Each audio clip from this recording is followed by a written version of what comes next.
Hello guys, in today's video we're going to talk about how to fix WhatsApp doesn't have access to contacts problem. So the answer is easy, just to go to the settings. Wait a second.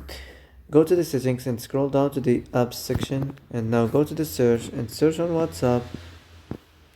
Now you can go to the storage, and here you will have this clear cache option. Click on it.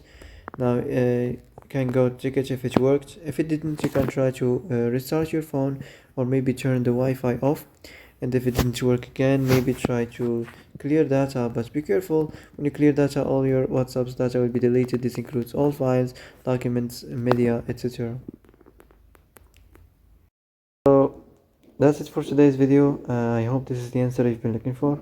If you like this video, don't forget to like and subscribe, and see you in the next video.